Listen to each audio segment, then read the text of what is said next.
Questions for oral answer, and the first question stands in the name of the Honourable Leader of the Opposition. The Honourable Leader of the Opposition. Mr. Speaker, my question is to the Prime Minister. Does he stand by his statements relating to the downturn in the New Zealand economy? The Honourable Prime Minister. Mr. Speaker, yes. The Honourable Leader of the Opposition. Mr. Speaker, is Mr. English's view that New Zealand is, quote, unlikely to aggressively grow out of the recession closer than his own view to the mark of the deepening recession shown by the latest economic survey, where the Prime Minister previously claimed that, in fact, we would aggressively grow out of this recession by the end of this year? The Honourable Prime Minister. Mr. Speaker, actually the Finance Minister's assessment of the economy and mine are remarkably similar. I want to, for the purposes of education of the Leader of the Opposition, can I just inform the Leader of the Opposition that the advice that the government's received from the Treasury is as follows: that if the New Zealand economy grows slightly faster than that is predicted in the budget round, then the Treasury predict that we will be growing in the June quarter of this year. If it's broadly in terms with where they think the budget might be, remembering that is quite considerably worse than the BPS, then they expect that to be no later than December of this year, that quarter.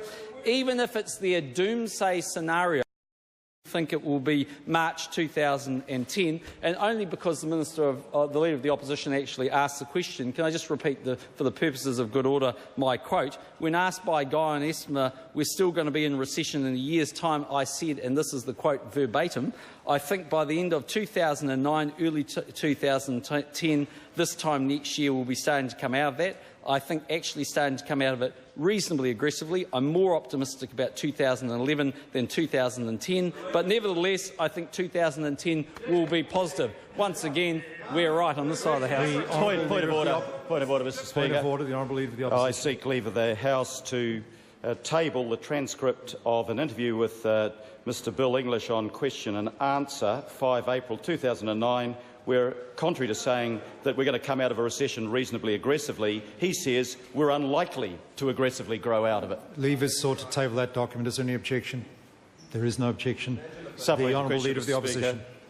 Did the Prime Minister talk to Mr. English about contradicting and therefore undermining his view about aggressively coming out of the recession, given the confusing signals to the business community and the public when the two National Party leaders say things contradicting one another, and is he confident this won't happen again? The Honourable Prime Minister. Speaker, not in the slightest. I actually have huge respect for the views held by the Minister of Finance, and I talk to him regularly.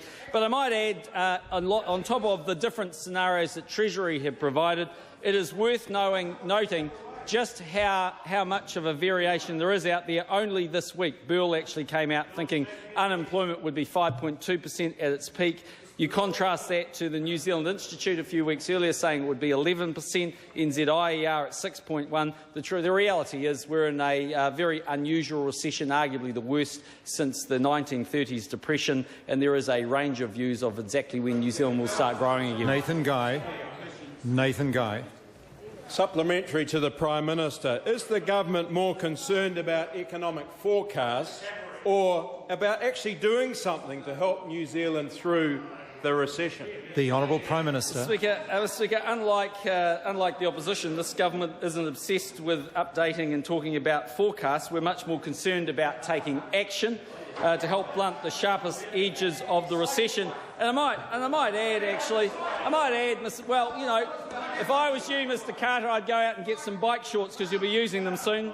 But anyway, the basic point, Mr. Speaker, is we have done a lot, whether it's tax cuts, SME packages, RMA reform of Auckland, the 9-day fortnight. This has been a very busy and active government. The Honourable Leader of the Opposition.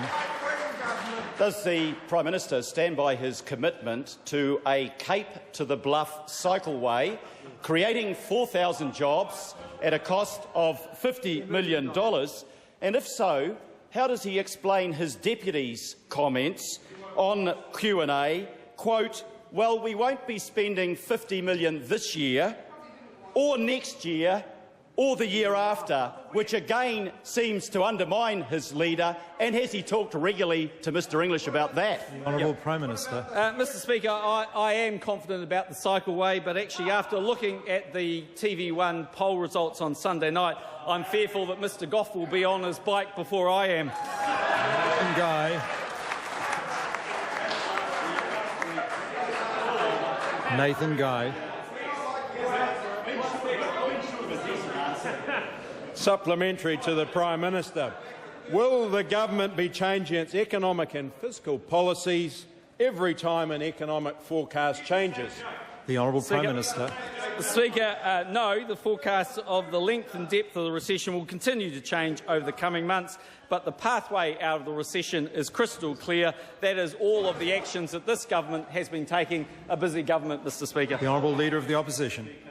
What new plans does the Prime Minister have to tackle unemployment, given the Treasury prediction yesterday that 60,000 more New Zealanders will be out of a job by this time next year? And to what extent does he believe these plans will reduce that number and estimate? The Honourable Prime Minister. Well, Mr Speaker, as I said in answer to one of the earlier questions from the member, there is quite a wide range of predictions from the Treasury, both in terms of growth, where they pointed out we may well be growing in this quarter, right through to the doomsday scenario, which was the March quarter. That's equally the case when you look at unemployment. There is a range of predictions. What I can say is the government is focused on keeping people in work or ensuring people get into jobs as much as they can. This government has taken action. That opposition is taking no action other than whinging. The Honourable Sir Roger Douglas. Mr Speaker, what action does the Prime Minister intend to take to restore confidence in the New Zealand economy, given the results of the Survey of Business Opinion, which shows the lowest level of confidence since 1974?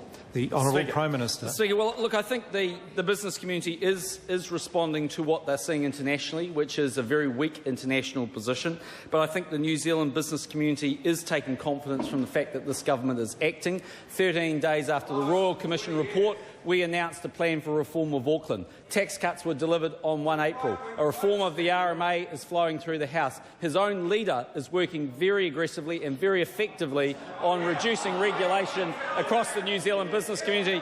Mr Speaker, when I go around businesses in New Zealand, the only thing I hear from them is, thank goodness there's a National Act government.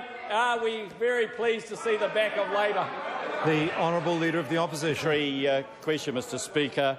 Does Bill English's comment yesterday that it was anybody's guess how high unemployment would go next year indicate a lack of confidence in current plans to deal with unemployment? And if so, what plans does he have to stop unemployment spiralling out of control like the Treasury has estimated? The Honourable Prime Minister. Speaker, no, it reflects the reality, which is it is anybody's guess how high unemployment might go. The Minister of Finance is working very hard on making sure the New Zealand economy starts growing as quickly as it can. And can I say, Mr Speaker, how lucky we are to have a Minister of Finance so focused on that issue. The Honourable Leader of the Opposition. Mr Speaker, does he accept that the downturn in the economy will disproportionately affect, in a negative way, Maori unemployment? And how does this fact, together with no tax cuts for low-income Maori families, fire at will in the first 90 days of employment, and the failure to even consult with Maori in Auckland about representation in Auckland governance, enhance mana, as the agreement with the Maori Party would have suggested? The Honourable Prime Minister. Mr Speaker, I do agree with the Leader of the Opposition that actually the recession is more likely to affect Maori New Zealanders, as they are disproportionately represented as lower-income New Zealanders. We're actually doing a lot of things. It's not true that Maori didn't get tax cuts. They've gone like everybody else. It is true. What is true is that the 90-day provision legislation will absolutely help Maori, because it will help them like it will help other New Zealanders to get a job. Supplementary question, the Honourable Trevor Mallard. Mr Speaker, to the Prime Minister, further to his reference to the importance of tax cuts to the recovery, Has he accepted the proposal of the Minister of Finance for a budget day announcement that out-year tax cuts will be scrapped? The Honourable Prime Minister. Mr Speaker, the government hasn't made any decision except in relation to tax cuts for the out years, except to say that we recognise that there is a difficult economic position in front of us. The government needs to make sure it's balanced in what it does, and it will take the actions that are necessary to ensure that we do the best for New Zealanders. What I can say is that tax cuts, whenever they occur, in my opinion, are good for the economy because they stimulate demand and they put the right incentives back in the economy. The Honourable Trevor Mallard. Is he prepared to rule out the reversal of the legislation passed in December for tax cuts? The Honourable Prime Minister. Mr Speaker, all I can say is no decisions have been made on tax cuts for the outer years at this point.